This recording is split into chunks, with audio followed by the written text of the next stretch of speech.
Hai semua, kembali lagi dengan saya Indri Lestari.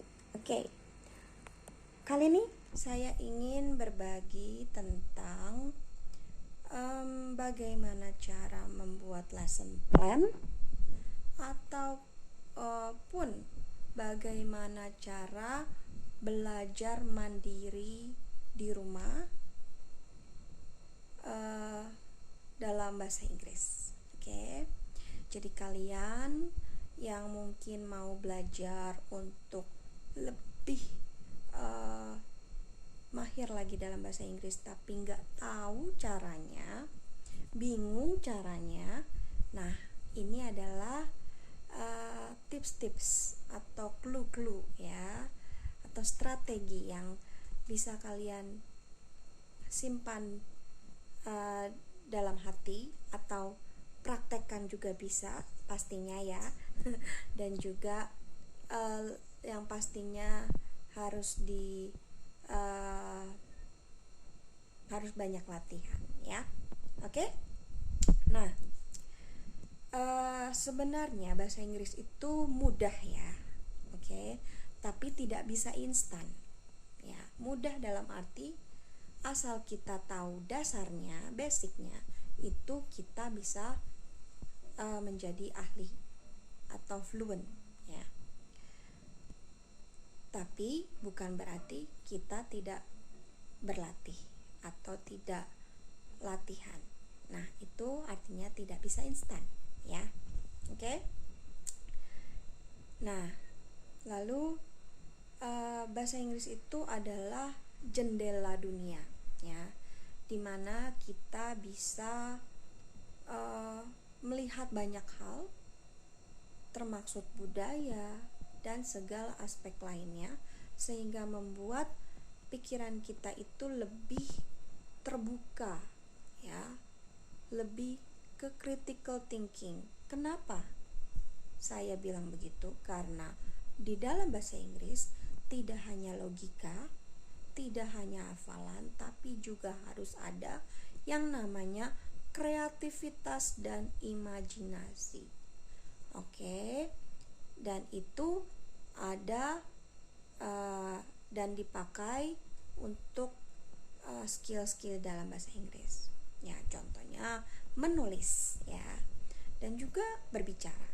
Oke, karena apa yang kita ucapkan dan keluarkan itu terdapat di dalam pikiran kita, dan dengan imajinasi yang tinggi, kosakata, ucapan dan apa yang kita katakan itu berkembang dengan kreativitas ya. Oke? Nah, kali ini part pertama nih ya. Oke? Saya akan memberi contoh dengan topik music. Oke? Music ya. Music around the world. Nah, jika kalian mendengar kata music, itu apa saja sih skill yang kalian bisa dapat? Oke? Tidak hanya musik ya pastinya ya. Semua topik bisa mempunyai banyak skill ya. Speaking, listening, reading, writing, phonic atau pronunciation, grammar, vocabulary, dan lain-lain. Banyak ya.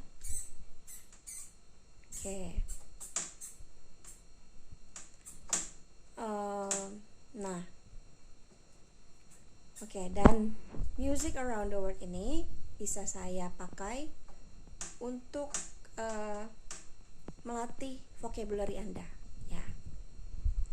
Caranya gimana? Pertama ya, flashcard. Flashcard.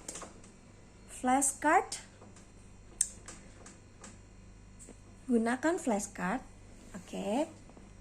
Tidak usah beli, bisa dari Google, dari manapun. Flashcard ya. Flashcard tentang musical instrument, dan pelajari dah kata-kata nama-nama bahasa Inggris untuk alat-alat musik. Oke, lalu speaking, skill speaking. Kalian bisa bahas tentang instrumen the students play, instrumen yang murid-murid orang pakai. Bagaimana mereka belajar, how did they learn, ya, and why do they like playing, dan apa yang mereka suka. Jadi ketika kalian mempelajari sesuatu, galilah lebih dalam lagi. Cari tahu sela-sela di mana kalian bisa lebih mahir lagi. Lalu writing, ya ini udah pasti ya, kalian gak boleh males nulis. Kenapa saya bisa jago bahasa Inggris? Ya karena saya sering nulis dalam bahasa Inggris, ya. Tugasnya adalah menulis 20 kata, itu minimum. Maksimum ya 200 kata tentang musik. Lalu kalian bisa menggunakan brainstorming. Musik itu terdiri dari apa saja sih? Seperti instrumen, lagu, alat-alat musik, atau alat-alat elektronik yang dipakai untuk memainkan musik, ya, dan dan musisinya juga pastinya. Lalu bisa grammarnya. Bagaimana cara grammarnya, menghubungkannya? Kalian bisa menggunakan past tenses, ya. Tenses tentang past tense, history of music, ya, dan juga ability kemampuan, ya. Kemampuan bagaimana kalian bermain musik, ya. Contohnya, my sister can play piano, my mom can play flute, my brother can play drum. Ya. Lalu listening kalian bisa dengar dari berbagai macam sumber. Listen a Minute, TED.com, British Council, dan yang lain-lainnya. IELTS Preparation by Margot Politis, banyak banget. Jadi jangan khawatir untuk masalah sumber-sumber bahasa Inggris, kalian bisa cek di Google. Tidak harus beli bukunya, tapi kalau mau beli buku juga silakan.